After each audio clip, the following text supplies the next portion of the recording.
আল্লাহ ছাড়া এই জমিনের নিচে আর কাউকে ভয় পায় না। অনেকেই আমাদেরকে বলে, ভাই নির্বাচনের পরে কেমনে থাকবেন? আপনাদেরকে একটা কথা বলি, যাদেরকে আপনারা বড় মাস্তান মনে করেন, এই মাস্তানেরা যদি মাস্তানি হইতো, এই মাস্তানেরা মাস্তানি কইরা হাসিনারে পতন করতে পারতো। এরা মাস্তান না, এরা শিক্ষিত, এরা চাঁদাবাজ, এরা ছোট ডাকাত, এরা মাফিয়া, এরা ব্যাংক লুটেরা। বড় অর্থে সার্বভৌমত্ব টিকিয়ে রাখার মাস্তানি করার কোন সাহস এবং শক্তি তাদের নাই। অনেকে আমাদেরকে বলে, অমুক নেতা 15 বছর লড়াই করছে, আর হাতিরা তখন কই ছিল? লড়াই যদি করলেন, আপনাদের এত ব্যাংকের ব্যবসা টিকে থাকলো কেমনে?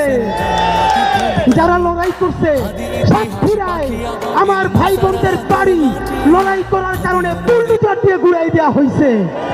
এই ঢাকায় যারা স্বাধীনতার পক্ষে দাঁড়াইছে, হেফাজতের রাত্রে মানুষের পক্ষে দাঁড়াইছে, তাদের ব্যবসা বাণিজ্য লুট করা হয়েছে।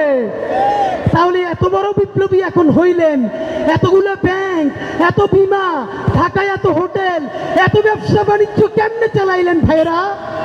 এই সব কথা বলে আমাদের পিছনে লাগে লাভ নাই। নতুন আমাদের চরিত্র হননের জন্য টোকাই, ভালো কাপড় চুপুর পরলে চেহারা ভালো হইলেই এলিট হয়, পশ হয়, এই চিন্তা বহু আগের দিন গেছে।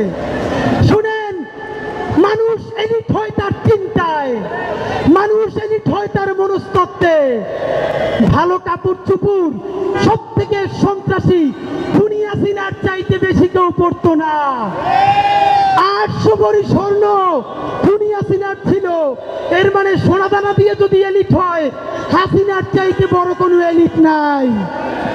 নতুন এলিট সম্ভ্রান্ত, সম্ভ্রান্ত এবং সম্মানিত, এর সংজ্ঞা ঠিক করবে।